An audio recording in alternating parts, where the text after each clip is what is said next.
morning, children. In the previous video, we have studied about vegetative propagation and the stem cutting of plants. Now, in this video, we will study about the underground stem. So, for this video, refer page number 134 of the textbook. So, we will study about the underground stem. अब ये underground stem से भी किस तरह से हम plants को grow कर सकते हैं और उसमें कौन से वेजिटेबल्स आते हैं या किसके थ्रू हम ग्रो कर सकते हैं वो इसमें हम पढ़ेंगे. Some plants have modified underground stem which are use for multiplication of plants. जिससे हम इस तरह के प्लांट्स होते हैं जिनकी मॉडिफाइड अंडरग्राउंड स्टेम होती है और जो प्लांट्स को ग्रो करने में हमें हेल्प करते हैं. उसमें हमें ये एसेक्सुअल रिप्रोडक्शन है तो अगेन इसमें सीड्स की ज़रूरत नहीं होती. हम उनकी स्टेम से इस तरह से प्लांट को ग्रो कर सकते हैं. फॉर एग्जांपल सबसे पहला एग्जांपल है पोटैटो और उनकी जो मॉडिफाइड जो अंडरग्राउंड स्टेम होती है उसको हम बोलते हैं tubers. Then onion and garlic जिसको बोलते हैं बल्ब्स. जिंजर एंड टर्मरिक जिसको बोलते हैं राइजोम. तो इसमें हम उसके बारे में पढ़ेंगे.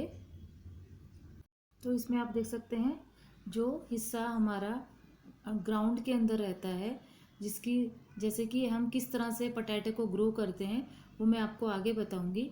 तो वो हिस्सा जो होता है जिसको जैसे हमने पोटैटो को कट करके सॉइल के अंदर ग्रो किया और उसके वही जब मॉडिफाई होगा सोलन होगा तो वो एक क्या बन जाएगा. उस अंडरग्राउंड स्टेम को हम बोलेंगे ट्यूबर्स.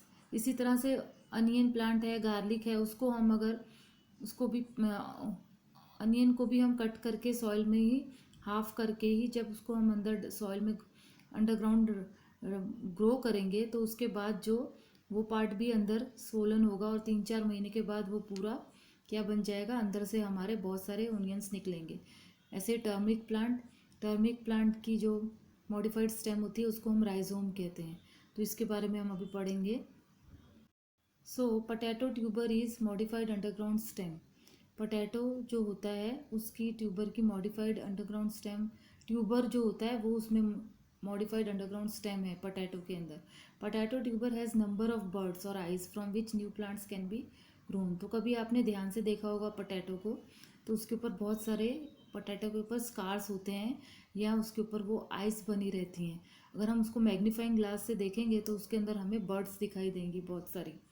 तो उसके थ्रू हम उसको ग्रो कर सकते हैं पोटैटोज को.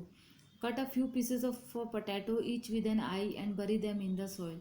उसमें से हमें क्या करना है जो हमें पोटैटो को इस तरह से कट करना है कि जो उसका आइज वाला पोर्शन है वो हमारे पास उसमें से आधा आना चाहिए. और जब हम उसको सॉइल में लगाएंगे दबाएंगे तो और थोड़े दिन जब उसको हम रेगुलर पानी देंगे तो उसके बाद हमें नीचे से बहुत सारे पोटैटोज उगे हुए मिलेंगे. तो इस तरह से पोटैटो को ग्रो किया जाता है.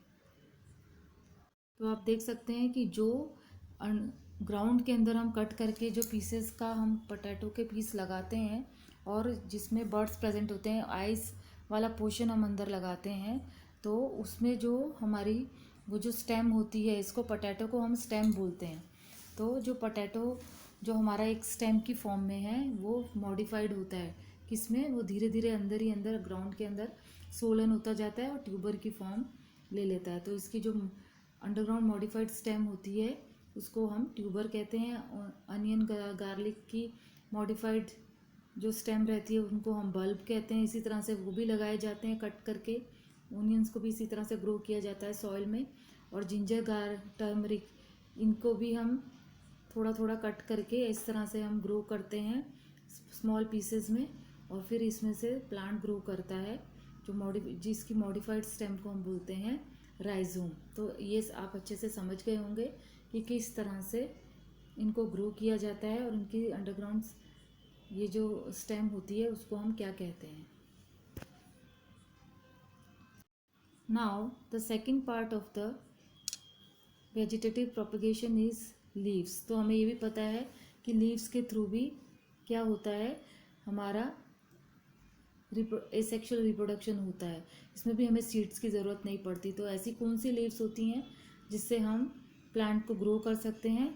तो ये प्लांट होता है ब्रायोफाइलम, स्प्राउट लीफ प्लांट, इसको बोला जाता है स्प्राउट लीफ प्लांट। और इस तरह से होता है, इसकी हर लीव्स के अंदर बर्ड्स प्रेजेंट रहते हैं और इनकी लीव्स को अगर हम डायरेक्ट सॉइल में लगा देते हैं तो इसका प्लांट ग्रो हो जाता है। तो ये है, आपको इसमें सुन के एकदम से हैरानी हुई होगी, लेकिन लीव्स से भी हम प्लांट्स को इस तरह से ग्रो कर सकते हैं। Some plants have leaves that contain birds that can develop into a new plant. तो ये जो प्लांट है ब्रायोफाइलम, इसकी लीव्स के अंदर बर्ड्स रहते हैं और जब इन लीव्स को हम सॉइल में लगाते हैं तो ये प्लांट की फॉर्म ले लेते हैं। If a leaf of this plant falls on a moist soil, each bird can give rise to a new plant. अगर ये टूट के भी अगर ये इसकी लीफ अगर सॉइल में गिर जाती है, मॉइस्ट सॉइल में, गीली सॉइल में, तो भी इसके थ्रू प्लांट ग्रो हो जाता है। देन रूट्स, थर्ड पार्ट क्या था जिसमें हमने stem, then leaves, then roots अभी भी। तो रूट्स में किस तरह से एसेक्सुअल रिप्रोडक्शन किन की रूट्स के थ्रू होता है वो इसमें देखेंगे। Some plants have modified thicken roots with birds. कुछ प्लांट्स की मॉडिफाइड थिकन रूट्स होती हैं बर्ड्स के साथ। Roots of sweet potato and dahlia are sown in soil, birds present on roots grow and give rise to new plants. तो इसमें आप देख सकते हैं कि किनकी रूट्स के थ्रू प्लांट को ग्रो कराया जा सकता है। स्वीट पोटैटो, जिसको हम शकरकंदी भी बोलते हैं, आप लोग फास्ट में खाते हो ना, तो शकरकंदी, इसकी रूट्स के थ्रू अगर इनकी रूट्स को लगा दिया जाए सॉइल के अंदर, तो जिनमें थोड़ी बर्ड्स भी प्रेजेंट होती हैं, तो क्या होगा, इससे हमारा स्वीट पोटैटो का प्लांट ग्रो हो जाएगा। इसी तरह से एक फ्लावर आता है जिसको हम बोलते हैं डैलिया। इसमें अगर इसको भी हम क्या करेंगे, इसकी रूट्स के थ्रू अगर हम इसको ग्रो करेंगे तो इससे भी प्लांट ग्रो हो जाएगा। तो ये इस तरह की रूट से भी प्लांट को हम ग्रो कर सकते हैं। Plants such as cacti produce new plants when their parts get detached from the main plant body. तो आपने कैक्टस के बारे में भी सुना है ना, हमने देखा है कि ये डेजर्ट में ग्रो करते हैं। तो लेकिन आपने कभी ये सोचा है कि अगर इसका कोई भी पार्ट जो कैक्टस का होता है, अगर वो अपने प्लांट में से गिर जाए, गिर के सॉइल में गिर जाए अगर, तो वहाँ पर एक न्यू प्लांट ग्रो हो जाता है। तो each detach part can grow into a new plant. जो भी हिस्सा अगर उस प्लांट में से गिरता है तो वो क्या करता है, वो न्यू प्लांट में एक न्यू कैक्टस प्लांट बन जाता है।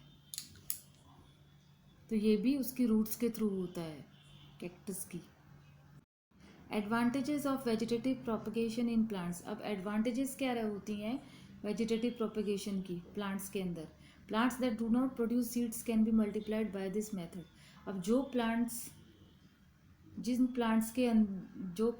सीड्स ही प्रोड्यूस नहीं करते, जिनमें बीज ही नहीं होते, तो वो भी ये मेथड से, वेजिटेटिव प्रोपगेशन के मेथड से उनके पार्ट्स के थ्रू ग्रो हो जाते हैं। तो ये इसीलिए हम ये क्या है, फ़ायदेमंद है ये चीज़। Plants produced by vegetative propagation takes less time to grow and bear flowers and fruits earlier than those produce from seeds. और इसमें ये भी एक फ़ायदा है कि ये कम टाइम लेते हैं उनसे जो कि सीड्स के थ्रू जो प्लांट्स ग्रो करते हैं। तो इनके अंदर फ्लावर्स भी जल्दी आ जाते हैं, फ्रूट्स भी जल्दी आ जाते हैं। The new plants are exact copies of the parent plant as they are produce from a single parent. और ये जो भी इनके थ्रू, जैसे स्टेम्स के थ्रू हम ग्रो कर रहे हैं या फिर हम रूट्स के थ्रू ग्रो कर रहे हैं इस प्लांट को, या लीव्स के थ्रू कर रहे हैं, तो भी वो सेम अपने उसी प्लांट के जैसे दिखाई देते हैं। उनमें कोई भी उसके अंदर कोई फर्क नहीं रहता है। So in the next video we will study about the third part of vegetative propagation, that is third part of the asexual reproduction, that is budding.